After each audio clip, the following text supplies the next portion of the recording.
Welcome to the eSales Podcast, your ultimate guide to mastering the art of online selling. Whether you're an entrepreneur, business owner, digital marketer, or sales professional, this podcast is the passport to dominating the digital marketplace. Today, in this episode, we have Castillo, who's been part of multiple startups across Asia and the US. We talk about not taking rejections personally and focusing on what you can control and how you can be of service. And for those of you who are really keen on being part of the remote world and also having an empire of amazing people surrounding them, this is the episode for you. And Catherine is the perfect example who is living and breathing this amazing lifestyle. I hope you enjoy the show.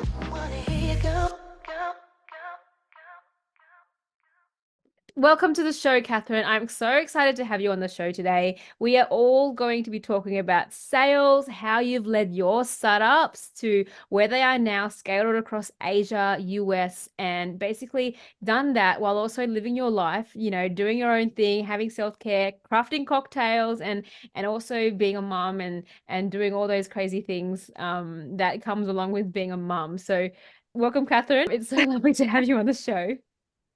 No, I'm really excited about this, V, and I'm thankful that you have. Yeah, I'm thankful for being here. Happy to be here.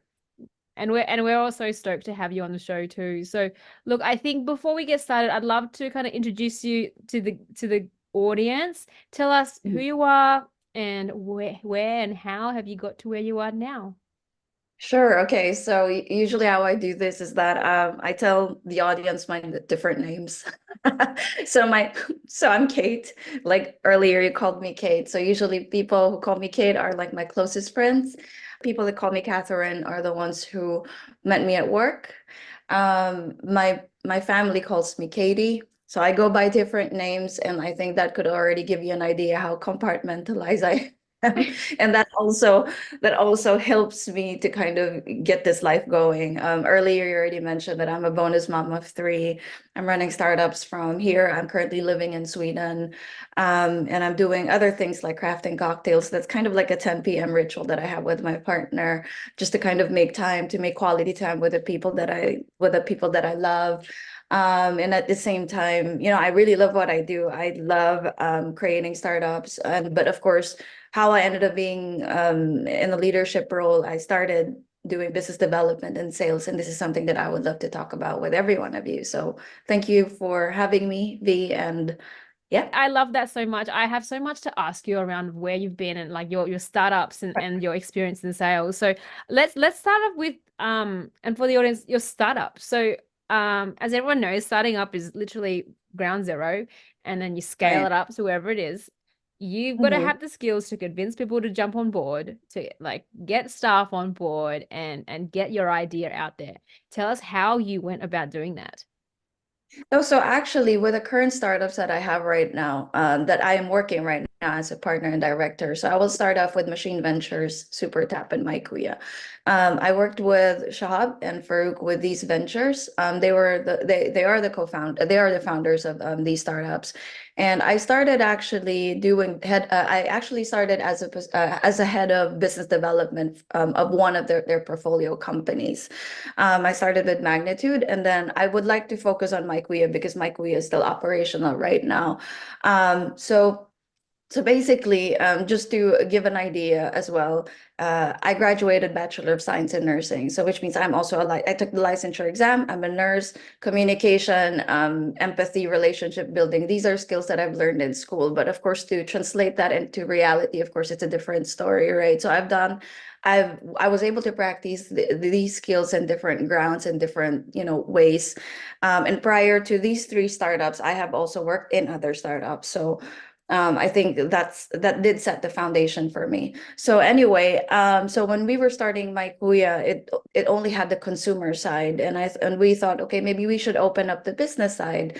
The business side would mean, because my Kuya is an app that connects services to consumers. So what I mean by services, I'm talking about like events planner, technicians, like those type of work, right? And then so we thought, okay, we should extend it to businesses. But in order to extend it to businesses, you have to kind of know the timing, you have to know where to start, those type of questions, right? And so I started that department just on my own. So it was like a one-person team. So which means I would have to know the ins and outs, right? From bringing in the client to onboarding them to keeping them. And that's how it is to develop it. And it was challenging, but at the same time, I love challenges. I mean, that's actually the reason why I ended up being in the startup space, right? Because I was I graduated Bachelor of Science of Nursing in nursing. As I've said, I got my license. I said, okay, maybe I should do something different and like figure it out. I worked in a pharmaceutical firm, and there was this project that no one wanted to take. It was something along the lines of customizing a CRM for 120 personnel. So I was like, okay, that's kind of like tech related. No one wanted to take it. I was like, okay, that's a challenge. So, it's like one thing led to another. So right after that, I ended up being in the tech space. Anyway, to learn all those fronts, it's challenging, it's very enriching, but there would be times where it is exhausting, right? But it is something that I have come to love. And so I just continued. So actually for my kuya, I mean, there's a success story and I could tell you about that later, but that's how it started. My kuya, actually, when I joined at that time, they had this mission of creating 1 million opportunities for Filipinos. And that for me is something, because I like to spend my time intentionally. Like, I want to know my why. I want to know where I put my yeses to, because that means if I say yes to this, I will say no to the rest, right? And I like the idea that I am I mean, come on, I became a nurse. I mean, so that says something, right? So I like the idea of being in the service of other people. And in this case, it's specific in the service of the Filipino people. So I said, okay, let's do this. So that kind of motivated me. I said kind of, because of course there are other factors, right? And so of course that became a success. The business side became sort of like a bread and butter of the company. And then so I progressed, because by then I have already executed I have already shown my skills, my dedication to actually work, because of course in a startup you wear different hats, and let's face it, there are other startups right now who do the 8 to 5, like fixed hours, but that time it was more of a hustle culture, wherein you spend time to build what you want to build, but because that's how strong your why is, if that makes sense. Kind of like it's almost equivalent to a passion, because so anyway, so that's actually how it happened. And then from there, I have taken business development roles in between. Currently, I'm a head of business development as well here for Codertal. Codertal is an IT on-demand expert hire, and we are expanding towards the US and the Nordics as well. So, business development, it comes with relationship building. It comes with the art of negotiation and communication. And these are skills that we will need no matter where we are, like be it in our professional life, in our personal life. And so it's something that I have come to love and accepted, that this is something that I have to nourish myself. And yeah, so from my kuya to Super Tap to Machine Ventures is our tech builder. And then Super Tap is the global version of that. And then of course there's Codertal. So there's like 4 that I'm currently handling right now. And the reason why I love doing, and well, okay, let me get it clear first. So they're not taking up all of my hours. I'm on an advisory role for the startups in Asia, as well as the one in Codertal. But what I enjoy about being involved in these startups is because I know why they're doing it, and it pretty much aligns to my values. So there Yeah. you go. Oh, I love that so much. And I think, just hearing your story, I can hear, your grit, your determination to actually service the people and service your cohort, or your group of people that you want to serve. So I love that so much. And I think, you know that's kind of like your why. You were saying before, your why, the reason why you're actually doing it in the first place. And so you're using your negotiation skills, which is something I want to ask you about, right? So you've got tapped into your why, you've got your vision, you've got your goal, or you've got that thing that you want. Now it's time to navigate your way around, especially with dealing with people, using Right, negotiation, right? And so right. tell me how you've kind of used negotiation skills to get to where you are now. And if you have any tips and tricks around that space, that would be amazing. No, so I think negotiations is about, I mean, if I could put it this way, it's about boundaries, right? So when I say when you negotiate, you know why you are negotiating in the first place, you know what you're negotiating for, and you know what you can negotiate. Because there are things that are non-negotiable, right? And so what, I mean, I think authenticity really counts because if you know where you stand, you know where you are.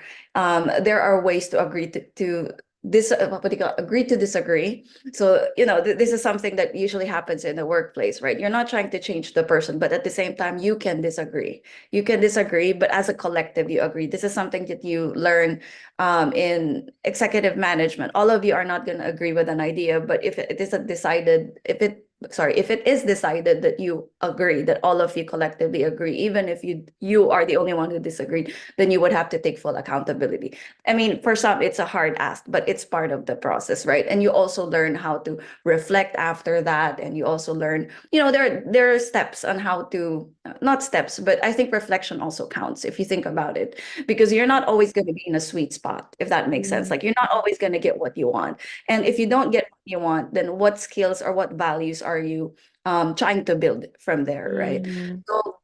So in terms of like negotiation trips and tricks and tips, I mean, if it's about negotiating your salary, I mean, I think that is, to be honest, that is for an expert to speak about. But for me, when it comes to negotiating with clients, I think it helps to you know how it is when you serve someone, it's not about, you kind of have to have the same language when you speak, right? So you have to understand what they are negotiating for in order for you to respond. So I think that's one. You have to speak their language. If you speak their language, then you can put yourself in their shoes, and then that's where empathy comes in as well, right?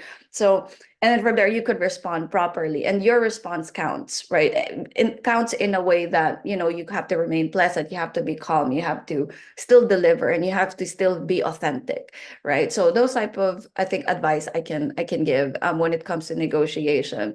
And I think in general, and if I can just put it this way, people meet where you're supposed to meet people where they are. And so when that happens, then it's not going to be this situation wherein you end up, I don't know, having some friction, so to speak, right? I mean, um, communication is not just about speaking, but not speaking as well. There's a Mm. nonverbal communication, right? So I think we also need to know how to use or when to use these types of communication. So if it's an accusation, I'm just giving an example. If a client is irate because they didn't like the service, you have to know that it's not about you. You know what I mean? It's not about you. Of course, it will appear as if it is about you, but number one, you don't take things personally. Number two, you're there to serve and to make sure that the client gets what it needs, and then you empathize, right? So, I mean, those are things that I could probably give us a takeaway for this. Yeah, yeah, but it's so hard sometimes when you're saying when someone's complaining or not happy with the service that it's hard to not take it on you. Like, oh my gosh, it's me. I'm responsible for this. I'm the one who's causing them to not have a good experience, right? So I think that comes with, the same thing as people saying no to you as a salesperson or just not accepting the terms. Yes. How do you manage that? How do you manage yourself? When I get a rejection, is Yeah, that the or yeah, question? rejection or when someone's unhappy with your service. Right. I Well, think, not like you, I but like the client, the company service. No worries. Yes, I get it.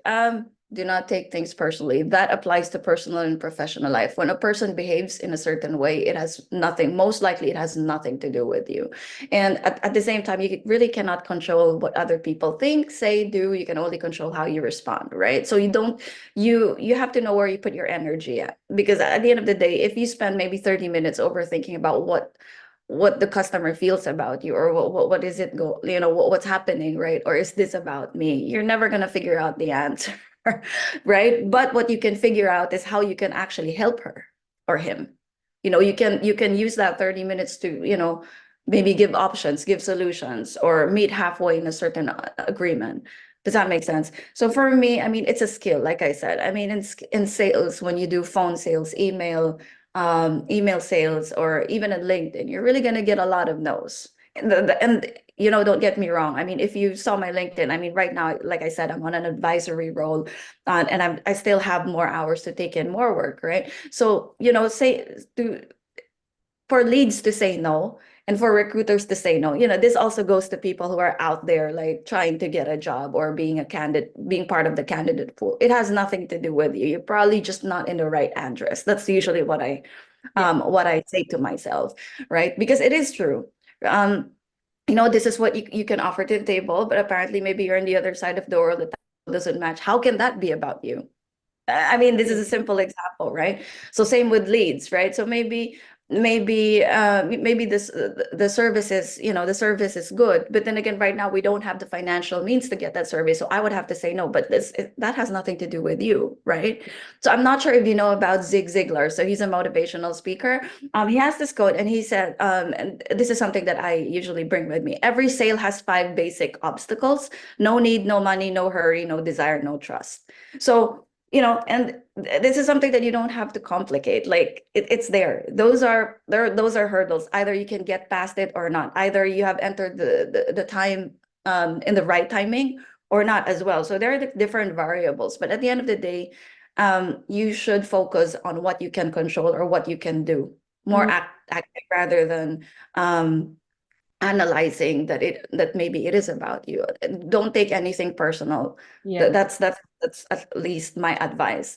Yeah. um and focus on what you can do in the service of your clients or in the service of your potential clients. So That's incredible. Just remind me again those five needs or something from Zig Ziglar. No time, no money. What was the other two?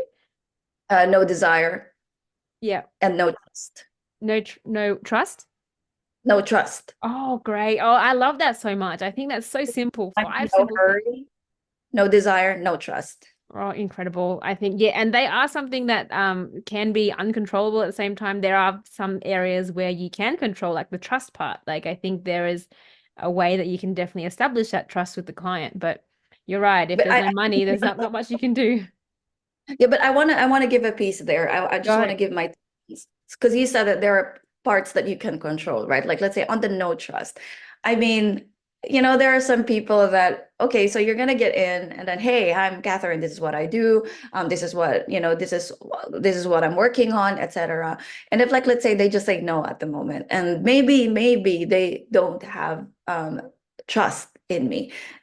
There are things that maybe I really can't control. I'm just giving an idea. Like, let's say maybe this person thinks I'm too young or I'm not too senior for me to even handle this. I mean, does that make sense? I cannot control that. And I'm not going to be there to convince that True. I can handle it because they haven't even given me the room to do so. They already said the no. So hence, you cannot control it. Does that make sense? Yeah, got it. Got it. Yes. That's so true.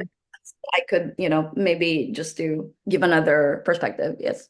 Yeah, so true. And so the people, I'm just thinking, like the people in business who are just starting, maybe they've done it for a long time, maybe they're doing graphic design. I'm just checking out there, and they don't have a big portfolio, don't have testimonials. One objection that I hear them say is, "I'm not that experienced," right? And so, how would you kind of what suggestions would you give to them around that when it comes to those five things that you can't control?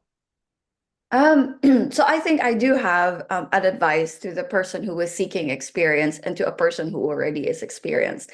The reason why I am where I am right now, it's not just because of my skills, it's not just because of my experience, but because someone took a chance on me.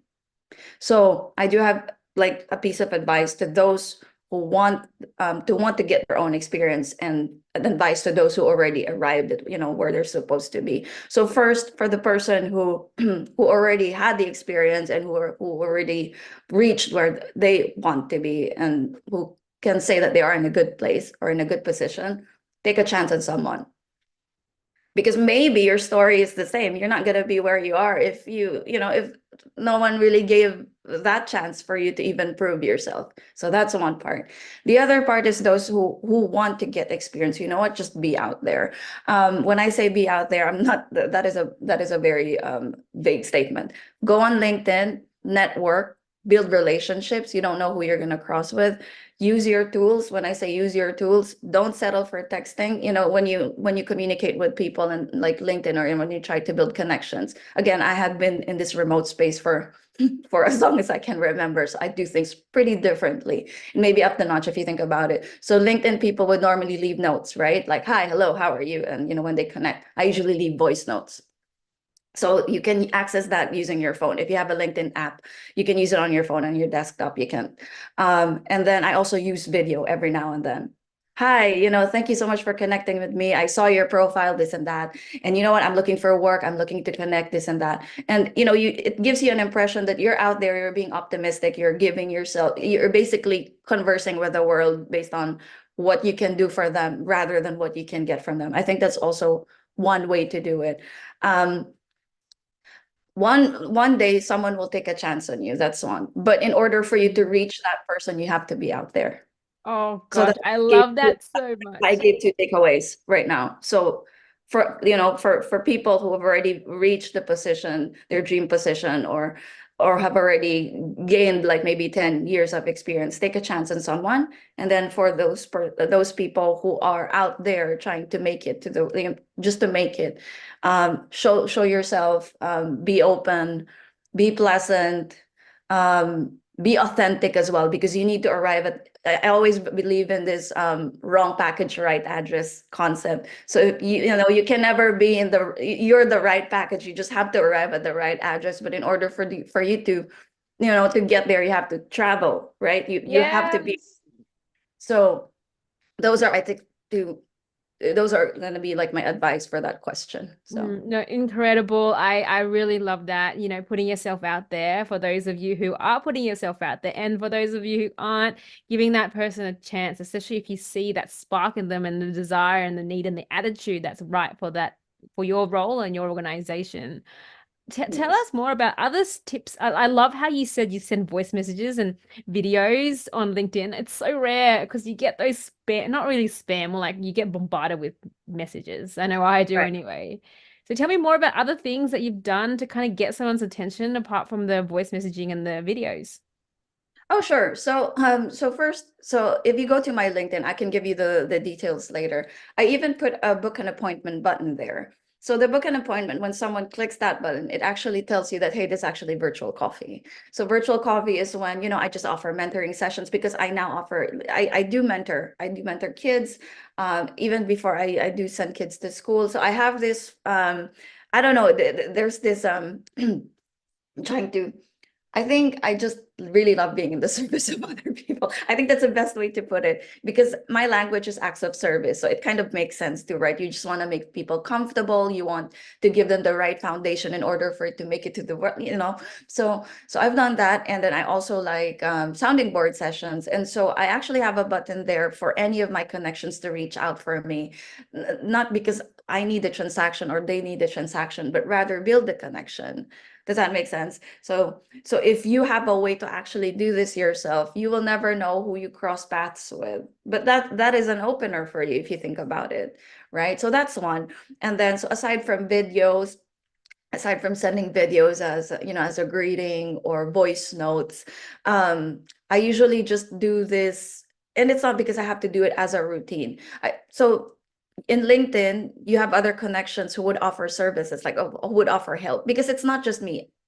I think it's natural for us to, we are good people. So like I'll give an example. So yesterday I had a connection. It was like, you know what? Instead of spending my money, instead of spending my money on ads, what I'm gonna do is I'm gonna create a group, and it's a long story, it's a long post, but it's to help job seekers. Okay, so it's to help job seekers. And her only conditions were to comment if they want to join this program, and then if you know anyone who needs help. So of course, what would I do if you think about it, right? So actually what I've done is like so the requirement is for candidates who have an open to work badge. So I literally looked and searched for those in my list of connections, which is like a lot if you think about it, but that is my time. So I can't do so much, but if I tag you and you find yourself being in a good place, eventually I know that I was part of it. Okay, that's like, but that makes me feel good too, right? So it might not be something that would benefit me directly, when the output is there for that person, but I know I've done something good. And I think anyone who, whenever you do something that is good, don't you feel good? Right? So it does something to you, right? So that's like one way. So I tag them, and they even sent me messages, oh, that was so nice of you to think of us, etc. Because as I've said, it doesn't stop with hi, hello, how are you, those spammy messages. You think about what their needs are, and the only reason why I knew they need it is because they have the badge on, and I've had small conversations with them on how hard life is, or on how hard the recruitment pool these days are, the processes are, so on and so forth. And I mean, those are some examples. Oh, also, when I say show yourself up, join virtual conferences. So I am a global ambassador of Women Tech Network, and just last over like weeks ago, we had a conference, a virtual conference. Can you believe this, V? I mean, before, when you go to conferences, you really have to pull out all your resources just to get their fuel, time, energy. You know what I mean? And now you could do it. You could do it at home. So everyone should take advantage of this, because, and there's even a section there where, and there's a 5-minute networking session. So you don't know who you're gonna be matched with, but basically you're just gonna, it's like being in a room, and you meet a person every 5 minutes, and then from there you get to know which side of the world they're on, what they're currently doing, how they can help you, how you can help them. So it like goes both ways, and then you connect, right? And remember, not we are not all the same. So which means your tactics, your strategy, your skills to communicate will vary from one person to another. And just by networking, you enhance, this skill, right? So even to adapt, to be resilient, to, those values, right? And you get to practice it in those little steps while you're actually, while you're actually being out there and being authentic. So what else? Yeah, so I think it's along the lines of being out there, communicating. I also join socials, virtual socials, like social Saturdays. So I'm not just, you know how it is when you try to add people, when you try to like meet other people, they say something about themselves and all that. So I don't just like their comments. I really read what they write. So example, if they end up saying, oh, I love humanitarian work, I love churros even, and I would definitely say, oh, we have the same interests here, and where do you usually, then you ask questions, because one way to, to show interest is you ask questions, right? And so I ask questions, and then from there a connection starts.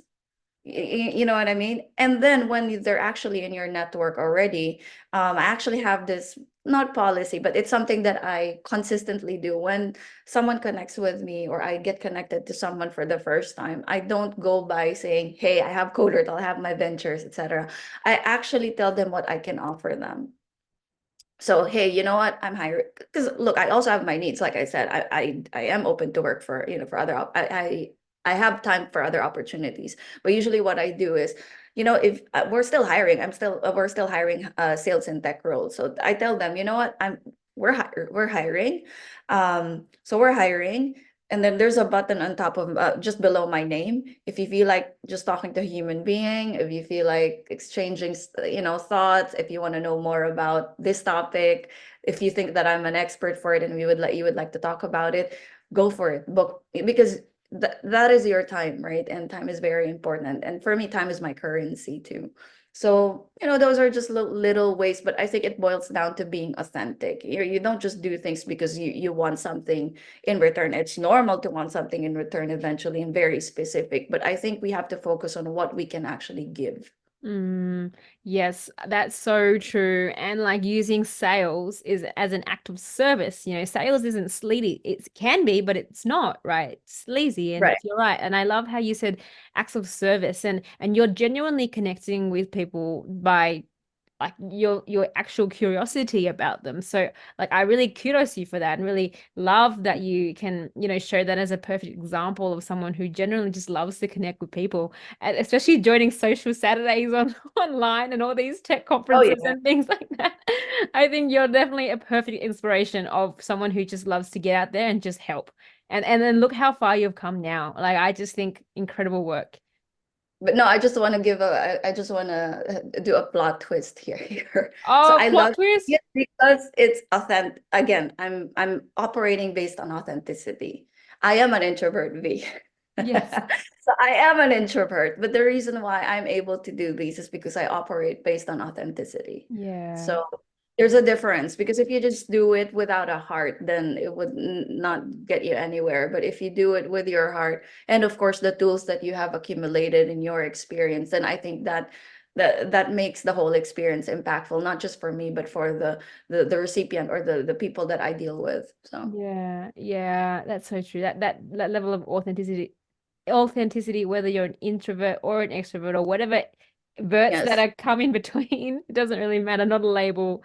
Definitely comes from a space of like the heart and the authenticity from right. behind you. So I love that. And I really wish we had more time, and I really want to dive more into more of your experience and tap more into the energy that you give. But before we close off, where and how can people find you? So actually I'm active in LinkedIn these days, so I can just give you my handle. So it's www.linkedin.com/in/Catherine AEC. So that's CATHERINE AEC. Perfect. Perfect. I'll definitely have that link in the description, just so people don't listen back and forth to say what did she say again. So I'll pop it in the Yes, thank description. you. Thank you. But I wanted to add, V, sorry. I just wanted to add, I know that we talked about sales, business development, my journey, the advices that you've asked for. I wanted to add that for everyone who's listening to this podcast, there's this entrepreneur, I'm not sorry. Let me just, so it's Grant Cardone. So he's an entrepreneur. He actually started Cardone Ventures. He said your greatness is limited only by the investments you make in yourself. So maybe for this podcast, you've heard a lot of like experiences, do's, don'ts, so on and so forth. But please, self-care is what I mean. Get those boundaries straight, time manage, but always make time to look after yourself, because your performance relies on how you invest in yourself. So yeah, yeah, that's so true. And I think for those of you who are interested in investing in yourself and having this time and learning all about this in a really good community, I do have a sales school as coming up as well. So please pop your name down for the wait list for the sales school. It's a community base where we learn how to, yes, tools, tech, and how to automate your business online, but more importantly, have a community and be authentic and actually share your journey, so that way you can lift yourself up along with helping others lift up as well. So please join the waiting list there, and also check out Catherine on her LinkedIn. Say hello, as you can see that she's very well open to having conversations. But before we close off, any one last tip that you'd like to give to the audience that they can implement today? sorry, that they can implement today. Oh, just Yeah. show up. Just show up. Show up. Show up. Be Okay. yourself and show up. Done. Show up. Show up And that you eventually is. So I love that. Thank you. So remember, everyone, for those of you listening, please show up, please be authentic, and please stay connected and have fun while you're also selling at the same time. Lovely to have you on board, Catherine. It's been such a pleasure, and I really hope we can do this again soon. oh, we will. I enjoyed this week. I enjoyed speaking with you. So All right. Thank you. We'll talk soon. Thank you so much for tuning in. I really appreciate you listening into the show today. And if you did like our content, please like, share, and subscribe to this podcast or this YouTube series, so that way we can keep giving you more content and sharing you more knowledge around how to scale your sales online. And if you are wanting to boost your sales online, please sign up to our e-sales school, where you will learn to automate and navigate your way around in this digital marketplace. Thank you so much once again. I really appreciate you joining in today. And remember to keep selling, keep having fun, and keep being you.